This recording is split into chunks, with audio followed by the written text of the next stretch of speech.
जय गुरुदेव। और दोस्तों, मेरे चैनल सिद्ध सावर मंत्र में आपका एक बार फिर से हार्दिक स्वागत है। और देखिए, कई बार मुझसे कमेंट में भी कहा गया है, बहुत से लोगों को कहानी बड़ी अच्छी लगती है, तो उन्होंने रिक्वेस्ट भी की थी कि गुरुजी कभी कभी तो कहानी डाल दिया करो। तो आज देखिए, मैं आपके लिए जो कहानी इसमें आपको डालने वाला हूँ, वास्तव में वो कहानी बहुत अच्छी है। तो देखिए, बहुत समय पहले की बात है कि राजा विक्रमादित्य एक महान राजा थे। उनका न्याय जग प्रसिद्ध था। उनके बारे में प्रचलित था कि कुछ भी हो जाए पर वह अपने न्याय पर अडिग रहते थे। एक बार धर्म और लक्ष्मी में बहस हो गई। धर्म बोले कि मैं बड़ा हूँ और लक्ष्मी बोली कि मैं बड़ा हूँ। दोनों स्वर्ग के राजा इंद्र के पास गए। अब इंद्र से ने पूछा कि आप दोनों अचानक मेरे पास कैसे आए हो। तब धर्म और लक्ष्मी ने अपनी बात इंद्र के सामने रखी।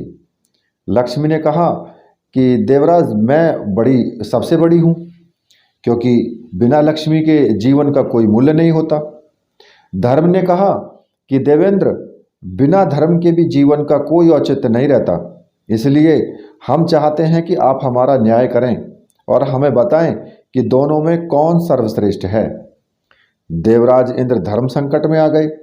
उन्होंने सोचा कि मैं कैसे यह बताऊं कि कौन सबसे सर्वश्रेष्ठ है।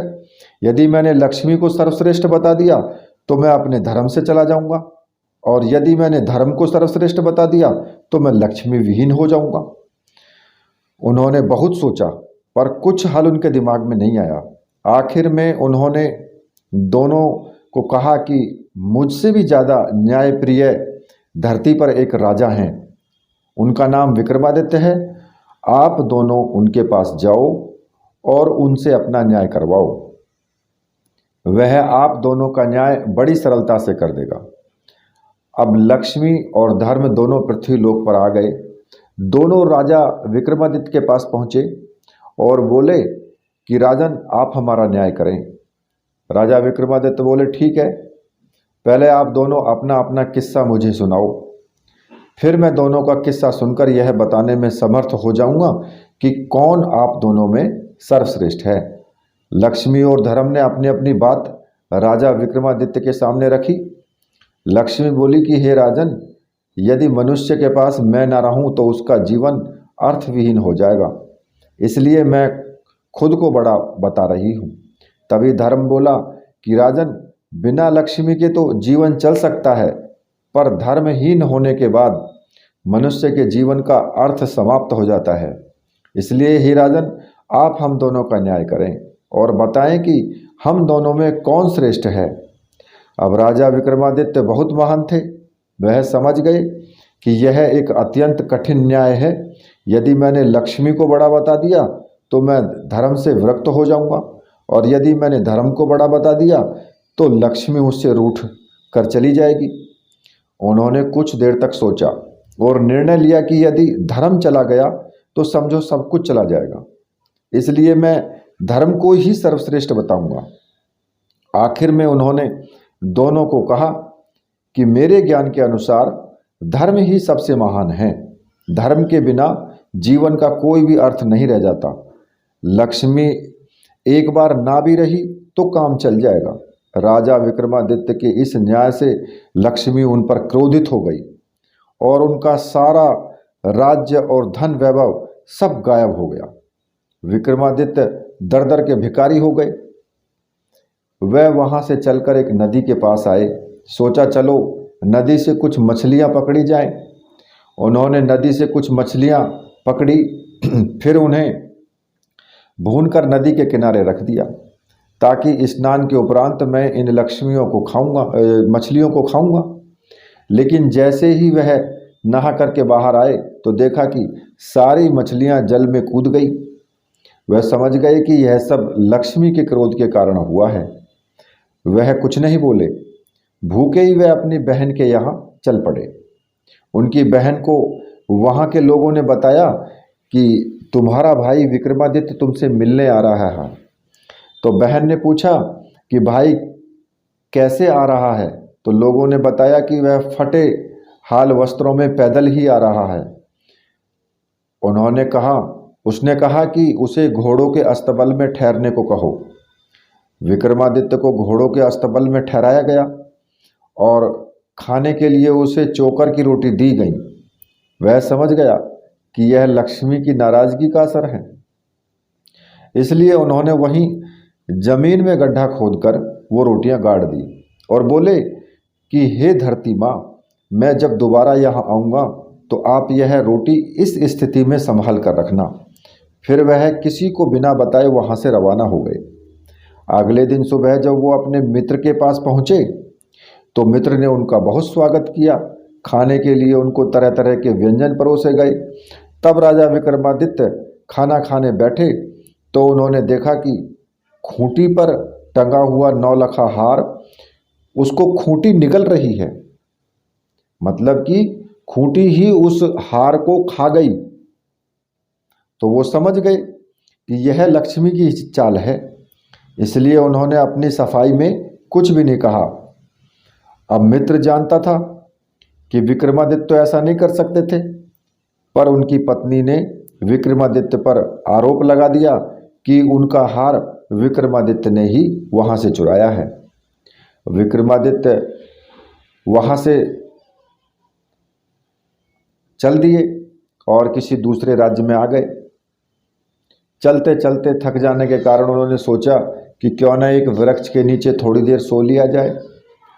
उधर उस राजा के यहाँ क्या हुआ कि चोरों ने चोरी की थी और वो धन ला करके सोते हुए विक्रमादित्य के पास रख करके और वहाँ से भाग गए।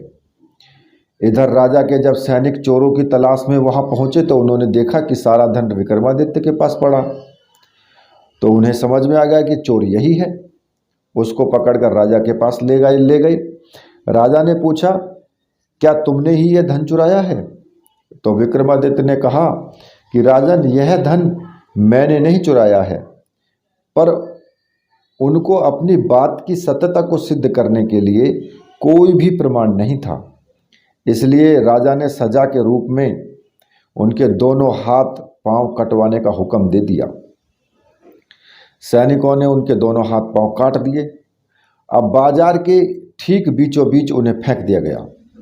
साथ ही उनके पास एक जूता रख दिया गया और वहां लिख दिया गया कि जो भी इधर से गुजरे उन्हें 5 जूते अवश्य मारने होंगे। अब जो भी राहगीर वहां से गुजरता तो वो 5 जूते राजा विक्रमादित्य को मारता। एक बार उस राज्य का एक तेली जो था, तेल निकालने वाला तेली, उस राह से गुजरा जहां पर राजा विक्रमादित्य घायल अवस्था में पड़े थे। राजा ने उससे कहा कि हे मित्र, मेरे घाव पर मक्खियां बैठ रही हैं जो मुझे बहुत पीड़ा पहुंचा रही हैं, इसलिए यदि तुम मुझे थोड़ा सा तेल लगा दो तो तुम्हारा बहुत बड़ा उपकार होगा। तेली हंसा और बोला कि मैं तो तुम्हें जूते मारने की सजा नहीं दे रहा था और ऊपर से तुम मुझे तेल लगाने की आशा करते हो। राजन ने उससे फिर प्रार्थना की, पर वह व्यक्ति दयालु था और उसने थोड़ा सा तेल उसके घाव पर लगा दिया। उस दिन जब वह तेल बेचने गया तो उसका तेल शाम तक बेचने के बजाय भी उतना ही रहा और वो तेल बिल्कुल भी नहीं घटा। तब उसकी समझ में आ गया कि ये जो व्यक्ति घायल है ये बहुत ही कोई महान व्यक्ति है या कोई देवात्मा है। अब क्या हुआ कि तेल बेचने वाला जो तेली था वो घर पहुंचा तो बहुत प्रसन्न था। वो उसकी पत्नी ने प्रसन्नता का कारण पूछा तो उसने सारी बात विस्तार से बता दी। बोला वह व्यक्ति जो है वो कोई दिव्य आत्मा है। पत्नी ने कहा कि आप किसी प्रकार उस व्यक्ति को अपने घर ले आओ, वैसे भी हमारे कोई संतान नहीं है, इसी बहाने हमें संतान सुख भी प्राप्त हो जाएगा, लेकिन राजा से पूछे बगैर हम उसे ला भी नहीं सकते, इसलिए पहले हम राजा से एक बार अवश्य इस संदर्भ में बात कर लें। तेली ने अपनी पत्नी को समझाया। वह बोली, आप कल सुबह जाकर राजा से बात कर लो, अब देरी करना उचित नहीं है। अगले दिन जैसे ही प्रातःकाल हुआ तो राजा से मिलने तेली वहाँ पर पहुँचा राज दरबार में। तो राजा ने आने का कारण पूछा तो वह बोला कि मालिक, यदि आप आज्ञा दे तो मैं उस लूले लंगड़े व्यक्ति को अपने घर ले जाऊं। हमारे कोई संतान नहीं है, इसलिए हमारी इच्छा है कि हम उसको अपने साथ रखकर संतान सुख प्राप्त करें। राजा कुछ देर सोचता रहा, फिर बोला, वैसे भी वह व्यक्ति हमारे किसी काम का नहीं है, इसलिए तुम उसको अपने घर ले जा सकते हो। राजा की आज्ञा मिलते ही वह जो तेली था वो विक्रमादित्य को अपने घर ले गया। जैसे ही विक्रमादित्य उसके घर पहुंचे, उसके हर कार्य में अच्छा होने लगा। जितनी वो उनकी सेवा करते उतनी ही उनकी समृद्धि बढ़ने लगी। अब इधर क्या होता है कि जो राजा की जो लड़की थी राजकुमारी, वो बहुत ही एक विदुषी थी। वह लगभग हर कला में पारंगत थी। वह शाम को दीपक राग गाकर महल और शहर के दियों को प्रज्वलित करती, और फिर जब उस रात को वो दीपक बुझाती तो राजा विक्रमादित्य फिर से दीपक राग जला करके और उनको दीपकों को फिर से वो जला देते। जब ऐसा 2-3 दिन हुआ तो राजकुमारी को विश्वास हो गया कि राज्य में कहीं ना कहीं विक्रमादित्य रहते हैं, क्योंकि दीपक राग गाने वाले गिनती के ही लोग हैं, जिनमें विक्रमादित्य सर्वश्रेष्ठ थे।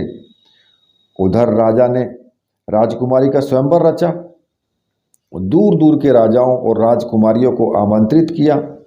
जिस दिन स्वयंवर था उस दिन विक्रमादित्य ने तेली से कहा कि हे पिताश्री, मैं भी स्वयंवर देखना चाहता हूँ, इसलिए आपसे प्रार्थना है कि मुझे उस स्थल पर लेकर चलें।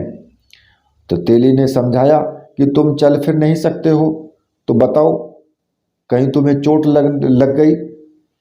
लेकिन जब विक्रमादित्य अपनी हठ पर अड़ गए तो वो ले जाने को राजी हो गया। बोला, कल प्रातः मैं तुम्हें स्वयंवर दिखाने ले चलूँगा। थोड़ी देर बाद राजा के यहाँ से संदेशा आ गया कि उन्हें 100 घड़ा तेल सुबह तक चाहिए।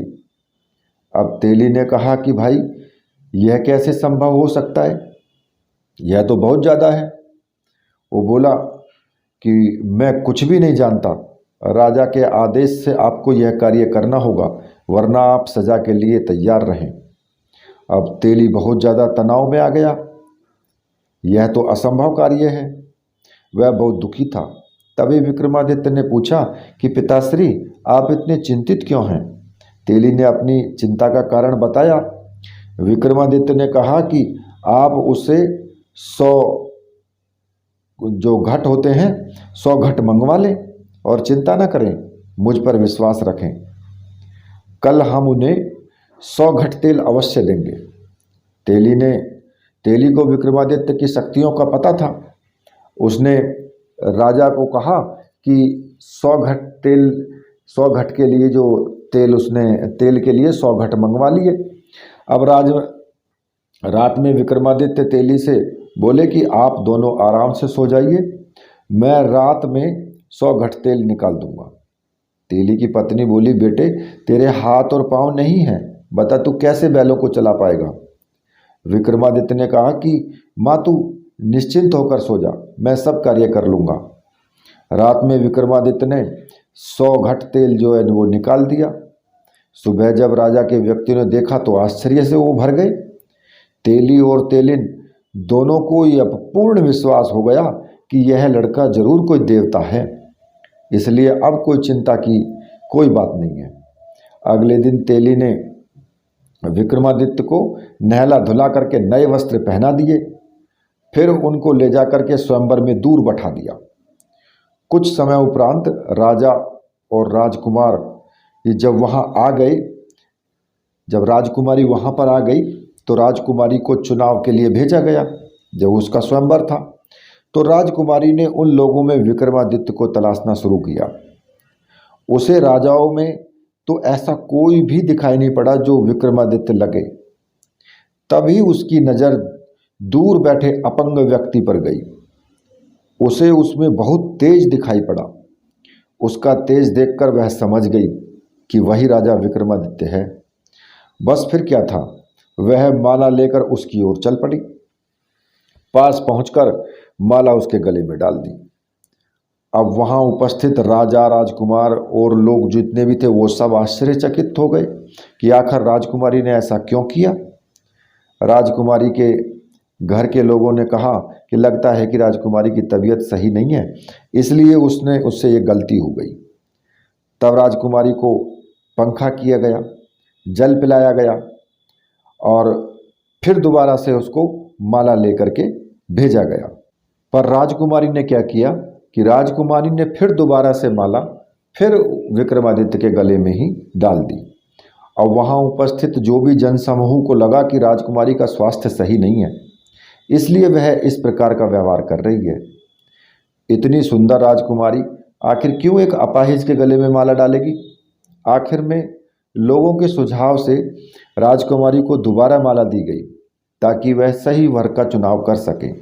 पर इस बार भी राजकुमारी ने विक्रमादित्य के गले में माला डाल दी। अब राजकुमारी के इस व्यवहार से वहां आए राजा और राजकुमार सब क्रोधित हो गए। राजकुमारी के पिता से बोले कि आपकी पुत्री को यदि एक अपाहिज से ही विवाह करना था तो हम सबको यहाँ आमंत्रित क्यों किया? अब इतनी बात कह करके और वो जो लोग सब लोग चले गए वहाँ से। इस पर राजा भी बहुत शर्मिंदा हुए कि करते तो क्या करते, सामाजिक रीतियों का पालन करना भी जरूरी था। इसलिए उन्होंने राजकुमारी का विवाह उस अपाहिज के साथ करवा दिया और राजमहल से विदा कर दिया। राजकुमारी राजा विक्रमादित्य के साथ उस तेली के यहाँ आकर रहने लगी। तेली और उसकी पत्नी इस बात से चिंतित थे कि राजकुमारी आखिर उनके साथ कैसे रह पाएगी, पर राजकुमारी ने उनकी चिंता को निरर्थक साबित कर दिया। वह उनके साथ सहजता से रहने लगी। एक दिन विक्रमादित्य ने राजकुमारी से कहा कि आज उनका हिरण का मांस खाने का मन है, अतः वह जाकर अपने भाइयों से ताज़ा शिकार किए गए किसी हिरण की मांग को लेकर के आए, मांग लाए उनको। अब राजकुमारी का मन नहीं था कि वह वहाँ जाकर भाइयों से कुछ मांगे, पर वह अपने पति की इच्छा का हनन भी नहीं करना चाहती थी, इसलिए मन मार करके वो अपने भाइयों के पास गई। जब उनकी भाभियों ने उनके आने का कारण पूछा तो उसने बता दिया कि किसी हिरण का मांस खाने की इच्छा है। वह राजा विक्रमादित्य की इच्छा को अपनी इच्छा बता गई। वह नहीं चाहती थी कि कोई उसके पति के बारे में कुछ गलत कहे, पर फिर भी भाभियों ने उसके पति के बारे में उसको सुनाया। बोली कि जब हिरण के मांस का इतना शौक था तो किसी अच्छे व्यक्ति को चुनती। अब राजकुमारी उनकी जली कटी बातें सुनकर के वापस आ गई। उसने सारी बातें विक्रमादित्य को आकर के बताई। विक्रमादित्य ने कहा कि कोई बात नहीं, तुम उनसे मेरी तलवार और घोड़ा मांग लाओ। राजकुमारी जब वापस जाने लगी तो विक्रमादित्य को कुछ याद आया। उन्होंने अपना एक रुमाल राजकुमारी को यह कहते हुए दिया कि यदि मेरी तलवार और घोड़ा कोई दिक्कत करे तो उन्हें ये रुमाल दिखा देना, तो वो चुपचाप तुम्हारे साथ आ जाएंगे। जब राजकुमारी महल वापस पहुंची तो उसकी भाभियों ने उसका फिर मजाक बनाया। राजकुमारी बोली, इस बार मैं हिरण का मांस नहीं, उनका घोड़ा और उनकी तलवार लेने आई हूँ। तलवार और घोड़े ने भी वहाँ आतंक मचा रखा था, कोई उनके करीब भी नहीं जा पा रहा था। जब राजकुमारी ने उनकी मांग को की उसकी मांग की तो भाभियों ने सोचा कि अच्छा है, यह उनका शिकार बन जाए, इससे हमें सुकून मिल जाएगा। उन्होंने जो है दोनों चीज़ें जो है राजकुमारी को ले जाने के लिए कह दिया। जब राजकुमारी उनको लेने गई तो तलवार सांप बनकर उसे काटने दौड़ी और घोड़ा दुलत्ती मारने लगा। अब राजकुमारी को विक्रमादित्य की कही बात याद आ गई। उसने तुरंत रुमाल निकाल करके उन्हें दिखा दिया। अब विक्रमादित्य के रुमाल देखते ही दोनों शांत हो गए। राजकुमारी ने तलवार उठा ली और घोड़े की लगाम पकड़ करके वापस विक्रमादित्य के पास आ गई। जब शाम होने लगी तो विक्रमादित्य ने राजकुमारी से कहा कि अब वह उसे घोड़े की पीठ पर बैठा दे, आज वह शिकार खेलने जाएगा। राजकुमारी ने कहा कि आप कैसे घोड़े की सवारी कर पाएंगे? विक्रमादित्य ने जब जिद की तो राजकुमारी ने तेली की मदद से उन्हें घोड़े पर बिठा तो दिया, पर बिना किसी पकड़ के वह घोड़े से गिरने लगे। राजकुमारी यह सब देखकर बहुत दुखी हुई। उसकी आंखों में पानी भर आया। उसने आंखों के आंसुओं को छिपाने के लिए मुंह दूसरी ओर घुमा लिया तभी उन्हें लगा जैसे घोड़े की लगाम को कोई उनके हाथ से खींच रहा है।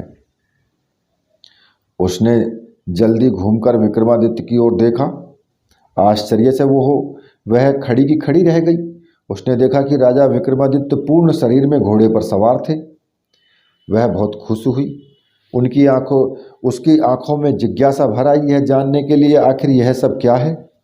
विक्रमादित्य ने उसे आश्वासन दिया कि शिकार से लौटने के उपरांत वो सारी बातें तुम्हें बता देंगे।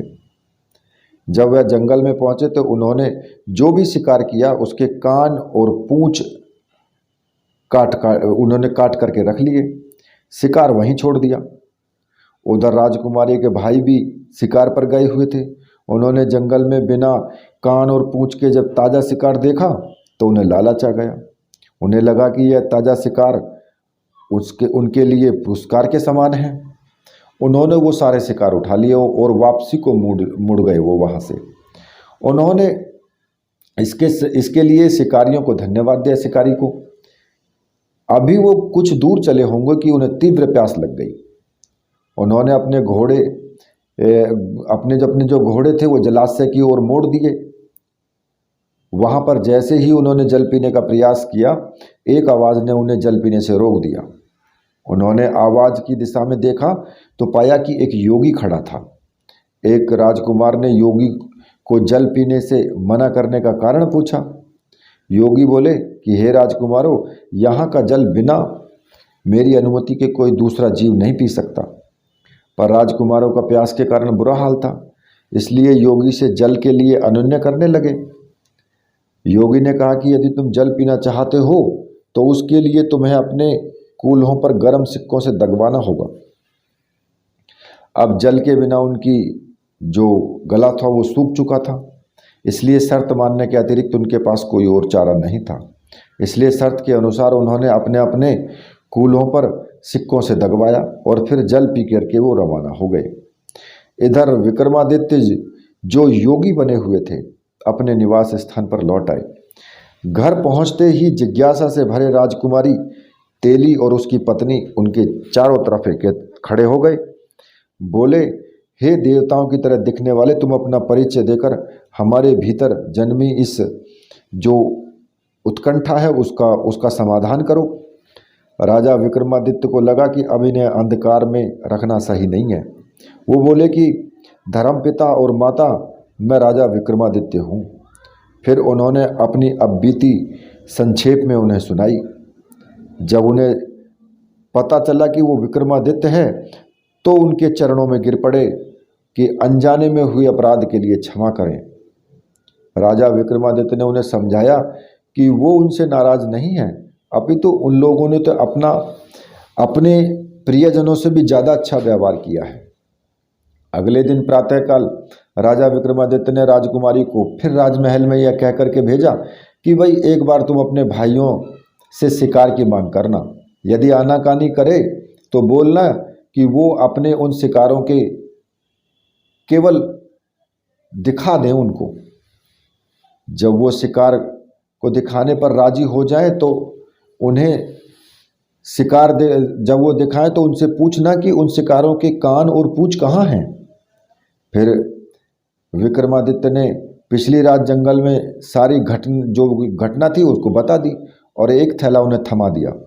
बोले, आखिर में तुम यह थैला उनके सामने पलट देना, फिर मेरे बारे में उन्हें बता देना। इस बार राजकुमारी बिना किसी संकोच के ही भाइयों के घर चल पड़ी। इस बार भी उसकी परिस्थिति वही जन्मी जो पिछली बार थी, पर अंत में जब उन्होंने डींगे हाँकनी शुरू की तो राजकुमारी ने वो जो थैला था जो विक्रमादित्य ने उन्हें दिया था उनके सामने पलट दिया।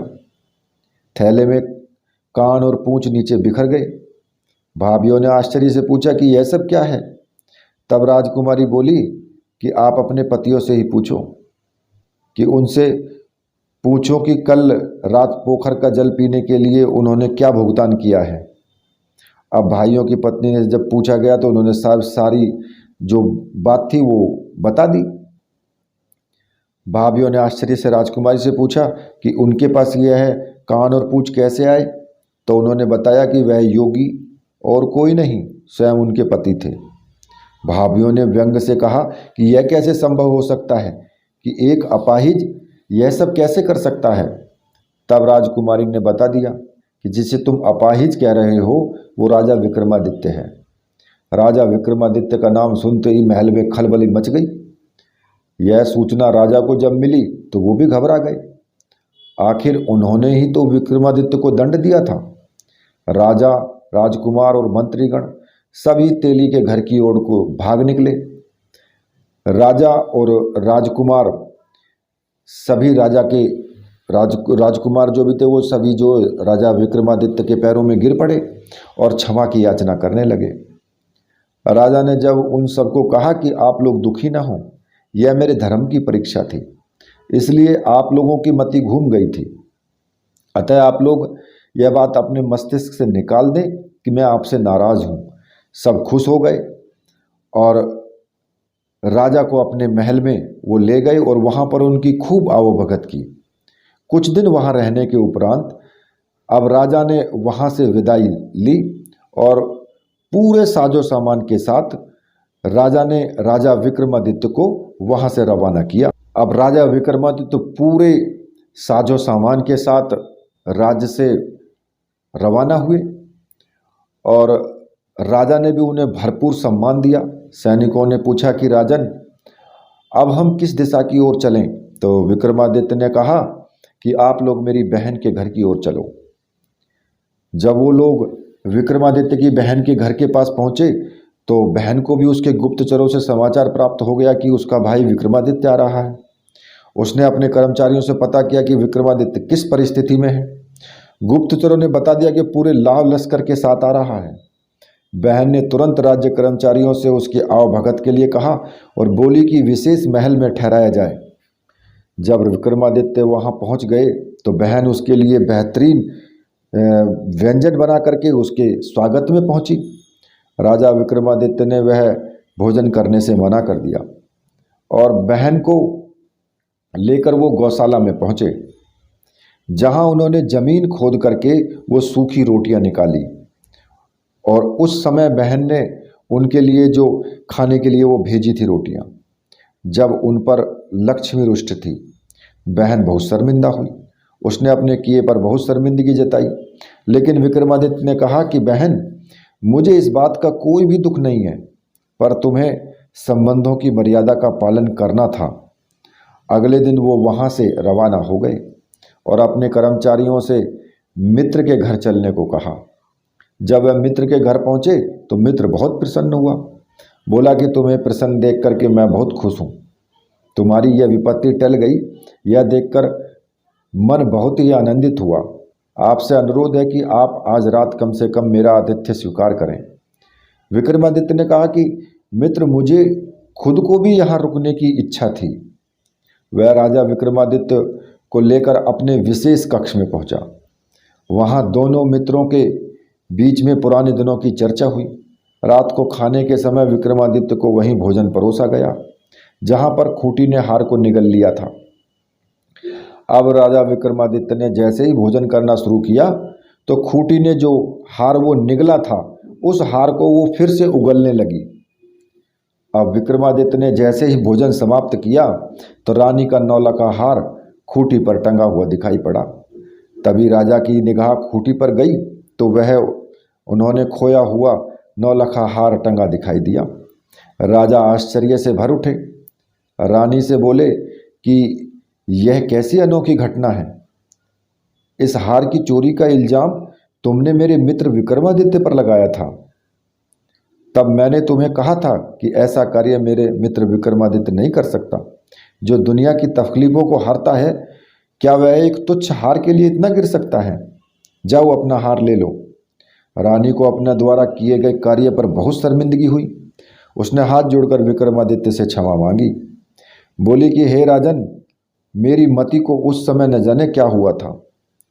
मेरे उस अपराध की कोई क्षमा नहीं है, पर मैं चाहती हूँ कि एक बार आप मुझे माफ़ करके मेरी पीड़ा को कम कर सकते हैं। तभी विक्रमादित्य ने कहा कि आप लोग ज़्यादा दुखी ना हों। वह समय मेरा विपत्ति का था, मुझ पर लक्ष्मी रुष्ट थी, इसलिए वो सारी घटनाएं घटी। फिर उन्होंने वो सारी बातें विस्तार से उनको बताई। अगले दिन अपने राज्य में के लिए वो रवाना हो गए। जब वो अपने राज्य में पहुँचे तो लक्ष्मी नगर के द्वार पर ही उन्हें मिल गई। बोली कि हे राजन, तुम सही थे और मैं गलत थी, इसलिए मैंने तुम्हें जो दंड दिए उसके लिए मैं दुखी हूँ। क्या पुत्र अपनी माता को क्षमा नहीं कर सकता? विक्रमादित्य लक्ष्मी के पांवों में गिर गए। बोले, हे माँ, आप ऐसी बात ना करें। आपकी परीक्षा से मेरा और भी निखार हो गया, इसलिए मैं आपका आभारी हूँ।